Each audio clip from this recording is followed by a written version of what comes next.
It's the radio guy, Mike Prince, and welcome to the Brazos Valley Schools Credit Union Hotline. We have a friend of the show on the line with us. He hails all the way from Houston, Texas, representing, I guess you that other school. You know. No, he's representing Texas Southern Tigers. He is none other than athletic director Kevin Granger. How you doing, sir? Welcome back to the show. Great, Mike. We're doing well. Thanks for having me. Always a pleasure to join you and your show. Just excited about actually now being able to get some sports started. So we're excited about that. Absolutely. It was a hiatus for fall, and I still stand by the decision that was made by the conference and all the ADs and presidents agreeing with it because it is held first. But now we're into your neck of the woods, basketball. A little slow out the gate, but things are picking back up. Congratulations on the big win over Wyoming.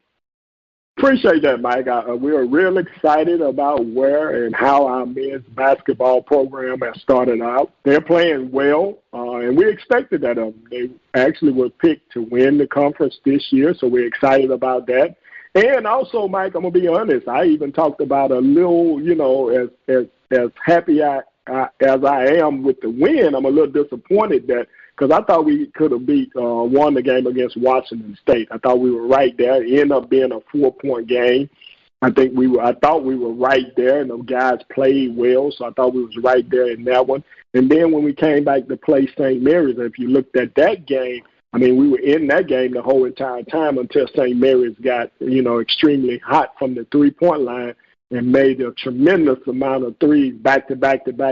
And I thought we was right there poised to obviously to win that game as well. So I'm excited about their performance, but I'm also, as a competitor, I'm hungry and always wanting more. Absolutely. The competitor never dies. I don't care how old you get, how feeble you get. Once a competitor, always a competitor. And I kind of live by this, Coach. If you beat me by hitting tons and tons of threes, then that was just your lucky day, and I guess you kind of earned that one, because I'd rather get beat by that than to get beat down in the paint. Yeah. I mean, it's twofold. Obviously, as a competitor, when someone does get going from the three-point line, you try to make adjustments and take that option away from them. But as you said, if you're going to get beat by anyway, I'd rather guess your odds or decrease, the further you get away from the basket, your percentages goes down. So unfortunately for us, their percentages went up in the second half from beyond the three-point arc. And so absolutely, we try to make adjustments to that, but it was just St. Mary's day that day. Absolutely. We're speaking right now with Kevin Granger, Athletic Director of Texas Southern Tigers, on the Brazos Valley Schools Credit Union Hotline.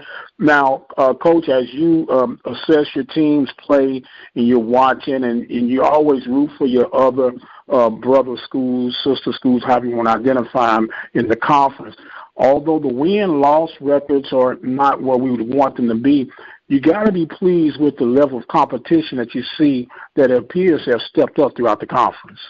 Yeah, I think the conference is doing well as a whole. I think we're now in a position where even when we go play the so-called big schools or the different conferences, we're able to compete, as a conference for the most part, And that's great, and that says a whole lot about our conference. No longer is it just going up there to play these big schools for people to say, hey, they just going at a payday. No, we're going to compete because we think we can have an opportunity to win, and we feel we're supposed to win those games. As you notice, I said, hey, we're excited for Wyoming, but we also sad that we didn't get the other two out of it. Obviously, Oklahoma State was way more, advanced than us, and we didn't have an opportunity to win that one. So, but if you look at the other two games, we had an opportunity to win those games, and that's what it's all about for us. We never look at it as a SWAC conference school. We look at us being just a normal school that can get out here and play with every and anybody. And I think the conference is getting to that mindset as a whole. Absolutely, and I got to give credit to what credit is due. Texas Southern has always led the charge going out to play these higher level ticket games, and it showed when you got back to conference play. And depending on who you ask, you can split the room 50-50. Some agree with that formula, some don't agree. They say you psychologically are not giving the kids the experience of winning. And to me personally, as a competitor, I say that's hogwash. You always want to play the best that you can play, going in there with the intentions of win. But if I can go and get the payday on top of it, I consider that the double whammy day. And for us, see, our mindset is totally different than what people on the outside observe and think. We are competitors, number one. That's right out the door. We are competitors. And what better way to give your program confidence if they can go out there and compete with people who the world say are the best at what they do. You got guys that are projected, say, for instance, Oklahoma State, the kid is projected to be the number one pick. And anytime you can go out there and compete against those guys, and some of our guys, if you look at it, Mike Weathers outplayed it. So if you think of that in that framework and in that model, then obviously if you can go out there and outplay the guy that's supposed to be the number one draft pick in the NBA lottery this upcoming year, and you can outplay them, it just sends world of confidence to you. And that's our motto, and that's what we be trying to accomplish. It's not bad for recruiting neither. Yeah, not bad at all, because now you're showing your recruits that, hey, they will get an opportunity to play the best of the best. And when I keep saying the best of the best, I'm talking about what people on the outside consider to be the best. I think, obviously, when you look down at the SWAC, we play a tremendous style of basketball as well, but we might not get the publicity for it. But I think we have some tremendous athletes, and we are competitive in what we do here in the SWAC. So when I say we're playing the best of the best, we're looking at it from the outside in and how people are ranked and rated and things of that nature. Absolutely, because when you guys were picked to be number one in the conference this year, a lot of people who don't have their finger on the pulse didn't realize you had 4 or 5 guys who were top-notch players that never saw the hardwood, at least during the regular season on last year, because of, making the adjustments, whether it was academic or rehab and whatnot. And now that you guys are fully loaded with some pieces that you have returning, it's no wonder why you have the X on your back this year. Correct. Yeah, you're exactly right. And when we have a little inside joke, we were like, okay, we had 2 or 3 guys that make the all-conference, preseason all-conference team, and those are not the guys. Although they are tremendous athletes and tremendous students for our university, we had a couple guys that were sitting out that we were leaning on more, for this upcoming year. So it gave us, quite encouragement to say, hey, if these 3 guys are on the all-conference, and we're going to lean a little more on a couple of the guys that were sitting out. And when you mix all of that up into the bowl, and you hopefully you can put out a tremendous product. Absolutely. It's a good problem to have when you appear not to have enough balls to go around. Yeah, that means now opposing teams got to do a little extra work to kind of focus on who they gonna put their attention on, and then hopefully we feel we have enough that if you put the attention too much on one individual or 2 individuals, we got a lot of individuals that can play. Well, when you look at it, Coach, and you're building this team for longevity, yes, it's good to win your regular season, it's good to win the tournament, but you want to make a dent in that NCAA tournament. And it's going to help by having some depth, because it never fails. The first half, when we're in tournament play, is what I'm speaking of now. We're going toe for toe. We get a little fatigued because we don't have the quality of depth compared to some other schools throughout the nation. And it appears that's what you guys are kind of setting up for in the long haul. You're exactly right. And it goes back to your first point, too. We go out here and play these guys, so if we are lucky enough and fortunate enough to win the tournament, it's no shocker now when we go up against such and such or such and such, because we have already played those type of teams in the beginning of the season. So it's another method to the madness, if you want to say. A lot of times we, as SWAC schools, we get to that NCAA tournament, and then we're just not ready for it. Meaning we can stay with them for a while, but then eventually their experience, not going up against them, not knowing how to come out the second half and things of that nature plays a part. So we feel with what we do in the preseason, we prepare our guys for that challenge. So if we can get there, we'll be prepared to play against them. And you know what, Coach, it also kind of numbs the deer in the headlight effects once you get there. When you're playing in the bigger arenas, you're playing with a larger media coverage base, and you're not taken away at the moment, and you realize this becomes more of a business trip than an adventurous trip. You're exactly right, and that's our motto, and that's what we try to do. And as I said, not just Texas Southern, I think the conference as a whole is catching on to that. If you don't play them, then how you going to prepare for them, or how you going to be ready for them when the stage is the biggest? If you're not doing it, if you're not in that arena, then it's going to be like you said, you're a deer in the headlights. And most times, it's deer in the headlights, you can end up can't go out there and compete with them. So it's a method to the madness, and I think the conference as a whole, we're getting better at it as a whole. So now we can go out there and compete with anybody. Once again, we're on the Brazos Valley Schools Credit Union hotline with Athletic Director at Texas Southern University, Kevin Granger. Now, COVID has changed every dynamic that we once upon a time knew, and we're kind of wading through the water right now. We're working through these things. How do you see this affecting your approach of taking on these bigger games that cause you to kind of travel more cross conference? Do you see yourself working more of a regional footprint that could give you some of the same challenges and not as expense on the travel concerns and potentially of exposing to the virus? Yeah, that's one of the things we tried to look at this particular time is kind of stay in region and things of that nature. We obviously reached out to a lot of the regional schools, but hey, I'm going to kind of be honest, Mike, if I can. People are not as quick to play Texas Southern because of the fact that we have a pretty decent basketball team, and a lot of teams in our region are not willing to take that challenge on. So we tried to do it more, obviously, when everything, the pandemic hit and we started billing out our schedule. We tried to obviously stay more regional, in what we were doing. But obviously, it's not easy for Texas Southern. I will say that, to get a game in the region. We do have one against TCU, but it's just not easy. We reached out to, all of them in the region, and it just didn't work out. For whatever reason, they might have already had their schedule built and things of that nature, but it just didn't work out for us to stay in the region. But we did look at that model and would have loved to go with that model, kind of staying more in region. And let me knock on wood, I'm thankful that we've been able to get our first couple of games in through the men's basketball, so we've been safe and sound.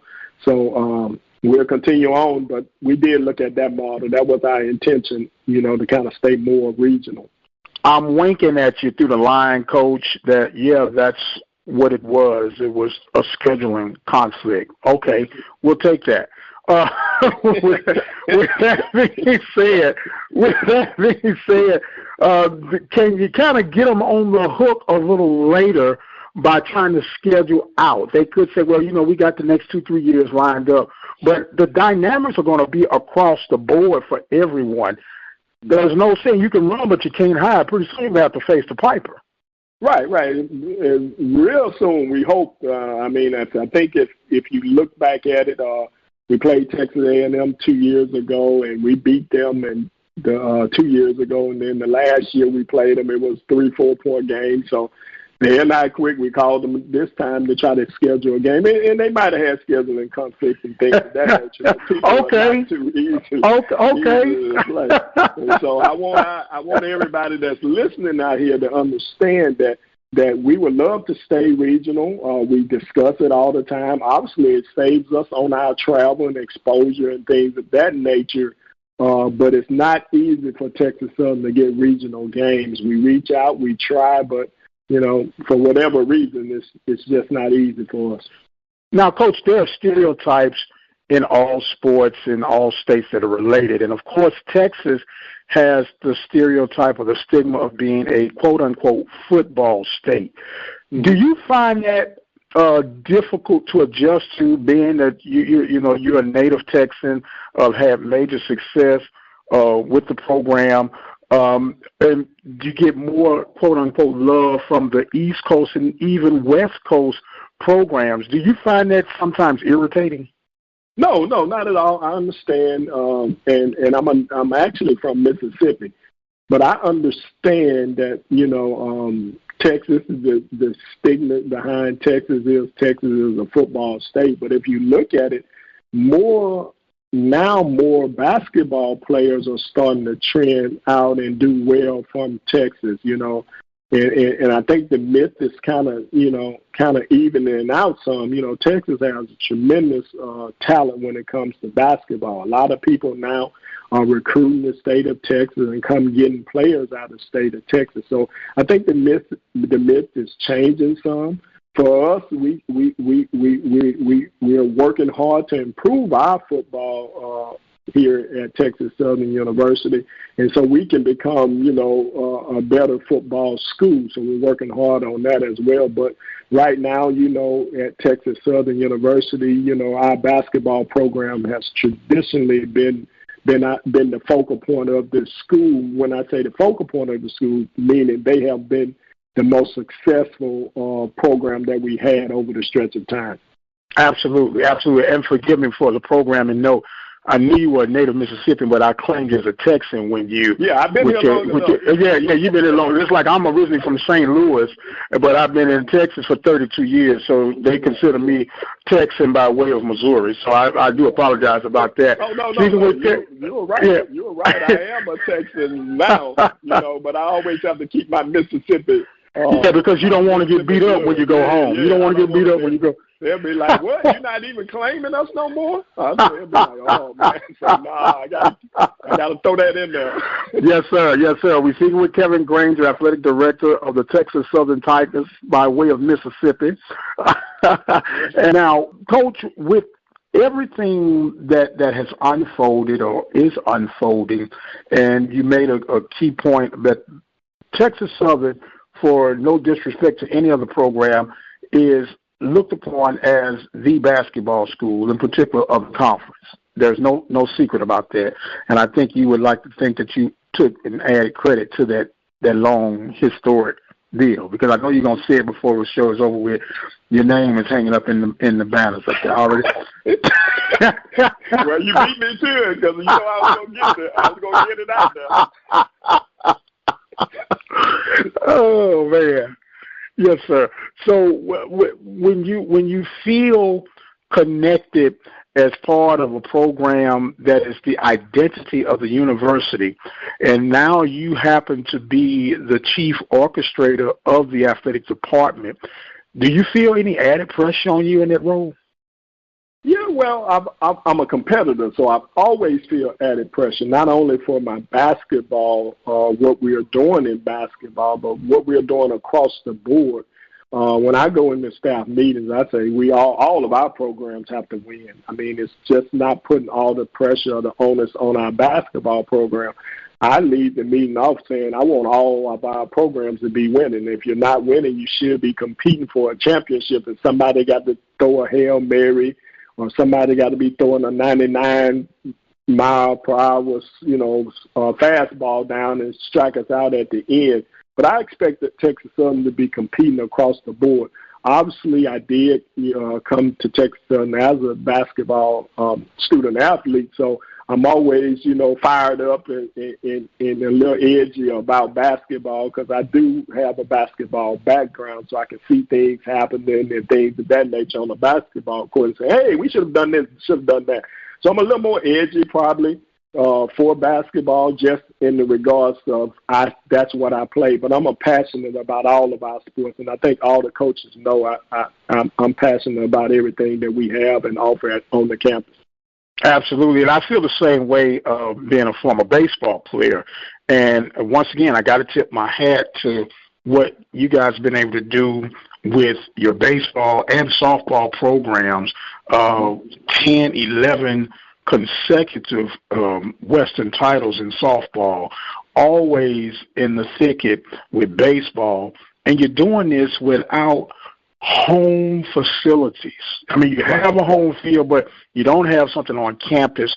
It's got to speak to the commitment that you would have toward those programs, but all programs, as you mentioned, but those two in particular. That's not an easy task to do, Coach, and to speak on the staff and even some of the financial challenges and commitments that it takes for those particular programs. How do you deal with those? Well, as you said, it's not easy because you alluded to the points, and it's right on. We don't have home facilities, but what we have tried to do is make the facilities we're at feel like home, meaning we have done, if you go out there now, you'll see all the major upgrades we made. We have all kind of signage and things of that nature out there that we didn't have in the past. So now it actually feels like you're at a Texas Southern University venue as opposed to not being at one. And obviously our coaching staff and our student athletes has done a tremendous job. They don't let that obstacle define our success. So we talk about it all the time. We're not going to let, because we don't have a home facility on campus, define how successful we are. And you got to tip your hats to our coaching staff and our student athletes. Our coaches do a tremendous job of still being able to sell our program with those challenges that you said that we have, and we still been able to be successful. So it says a lot about our coaches, but we have done things over the last 2 years to kind of enhance it and kind of make those venues that's not ours feel like ours. Absolutely. Once again, we're speaking with Athletic Director Kevin Granger on the Brazos Valley Schools Credit Union Hotline. And the question of all questions, you've been able to play your homecoming game in football on campus. And a lot of people say, man, we need to bring the games back to campus. But there's a little caveat that people don't really know nor understand, and that is that the football field that you have on campus, you can play a non-conference game, but there's some adjustments that you would have to make to play conference games. Or are you at liberty to go what those adjustments would be, and if you're close to resolving that? Yeah. As you said, we are able to play as long as we're not playing a Division I program. We can play on campus. If we're playing NAIA or Division II, Division III, we're able to host a game on campus. So the game that we host on campus, obviously they were not a Division I program. But we would have to make some adjustments. We have those adjustments that we need to make. For example, we need to extend the field. So we are looking at moving the high jump pits that's on the field, obviously moving those to another location so we can have that run out and extend the field out. That's what's probably our major issue is we don't have, the field is not big enough now with the runoff because of the high jump pit. And there's some other adjustments obviously we would have to make, but that's the major one that we would have to make. And we've already had engineers and people to come out and look at that. And we have already decided on, where we can move the long jump pits to. So we have already begun that process. Obviously, COVID hit and we paused things, because of COVID. We kind of paused everything that we had going on because of the financial hit we were taking just because of COVID and the cancellation of the NC2A basketball championship last year. But we do have the information. Like I said, we have begun the process of getting the things, at least knowing what we need to do and things of that nature. We haven't started on it yet, and we paused it, as I said, because of COVID. Okay. Now, with that being said, if I could, because I wouldn't be a good journalist if I didn't ask the question, Coach, to bring this to a reality, how much of a financial commitment would it take to do those necessary adjustments that you were talking about? Well, it's several million of dollars, obviously, to do it, to get the project done how we would need it done. And that's not even including when you add in bleachers. As you notice, I'm just talking about the moving, the high jump pits and extending the field out and things of that nature. So when we're a long way off, Mike, I'm going to be honest, about getting the stadium set up the way we would want it set up to have home games. But we're laying the foundation and building the bridge, if you want to say, to ultimately get to that. It's going to take us some time, and we have always been up front with that. But that is the ultimate goal, is obviously return the games to the campus, and we'll do it in phases. And so our next phase will be to extend it out. So now we actually can have a game on campus if we choose to. Absolutely. Now, I believe that football more necessarily than baseball or softball, even though I'm a baseball, softball guy, football just has a whole different nostalgia being on that campus as far as bringing student body morale together, faculty and staff together, and it would be a sweet day when you guys can get that project complete, and we're pulling from you every which way on this side. I appreciate it. It'll be big for our alumni. Our alumni have asked for it, and every time we go somewhere, our alumni say, hey, let's get a game back on campus. Let's get the game back on campus. So we are proud that we were able to deliver that. That was the first time we had a home game on campus in 11 years. So we were excited to be able to do that, and it gave us a roadmap to say, hey, we can do this and this and this, and it might not take us as long to do it in phases. Obviously, it won't be, the immaculate stadium. We'll have to keep, making additions. But at least it gave us a guide, if you want to say, of how we could do things and how the setup could be. Okay. Now, Coach, I am appreciating you so much for taking time to be with us here on our show for today. And I got to ask you this rival question. And I know you're a man to keep up with the latest and the greatest going on in the world of athletics. Mm-hmm. Michigan is having a down year, right? A terrible year football-wise to their standards. Mm-hmm. Right. They are supposed to be on schedule to play Ohio State, right? Big rival. They are at a point now that they have Ohio State dangling, right? Because Ohio State needs to play Michigan in order to qualify for the Big Ten championship. Correct. Do you, I know as a competitor, you want to play every game, but as a realist, if you're having the year that Michigan is having, and you got a chance to stick it to your rival, do you, A, go forward for the love of competition, or you, B, say, see you next year? Well, I think it's twofold. Me as a competitor, I would say, yes, let's go out here and play them. Look like, they're going through some things, too, at Ohio State. Obviously, the president is affecting their program as well, So you as a competitor, you want to beat them on the field of action. Somebody just if I'm on the outside looking in, it's probably I'd be like, let's stick it to them this year. Let's get them finally, But as a competitor, I would like to go out there and compete against them and test myself and test my skills against them. And then, obviously, if you ain't up to par, it says a lot. Then you got to look at what you need to be doing as a university and as an organization so you can start to compete with them. But I'm sure it's a lot of people that's in their corner or in their, huddle saying, hey, this might be a year for us to stick it to them. Hopefully they play the game, and I think it should be played. So hopefully we'll see them play against each other. Well, as a competitor, you do accept that and understand that, but I'm also kind of looking left to right with my head on a swivel, like, is it going to happen today? Is it going to happen today? The way these things have been going lately, Coach, they wait. Some of them, like Florida State and Clemson, that was hilarious. Dabo was ready to fight somebody.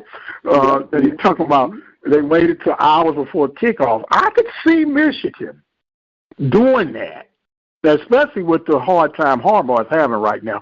But it's going to be interesting to see. It really doesn't concern me, to be quite honest with you. I hadn't even felt like it was football season because I hadn't had my swag football. But we keep it going, and we're excited that we do have some swag basketball going on. And, Coach, you have always been wonderful when you come and be a part of it. We appreciate you to the utmost. And I want to give you some closing thoughts and comments right now, and the floor is now yours, sir. All right. Thank you, Mike. As you stated, I'm always excited to be here. You know, hey, anytime I can come on your show and just update people and discuss and talk about athletics is always a pleasure of mine. I would say this to all of our alumni: let's get out and support it. Support Texas Southern University. It's a different year for us, but we still going to put on events. Our student athletes are still going out there to do the best they can. Obviously, by the men's being picked to finish first and our women picked to finish second, that means we're going to be competitive. We should be out here competing for a championship in both of those sports by them being picked to win it and one of them being picked to come up second. So get out here and support it. Go get your season tickets. If you don't have season tickets this year, we won't be doing walk-up ticket sales.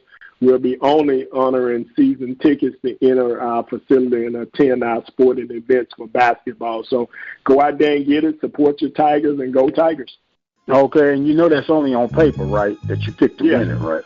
Okay, I told them, hey, it don't mean that until you got to back it up. Yes, sir. Now, you know I couldn't let you get away without throwing one at you, Coach. Let me share this with you, too, Mike. I appreciate you throwing that. It's almost like you gave me a law. You set me up for this next statement. I tell people, even when I played, we were picked to win it. So that means everybody was hunting us. I tell people, you walk into a jungle, you know a tiger is hunting you, too. Well, you understand that now, and understand that a tiger is hunted because he's caught by the steal of the night of that Black Panther.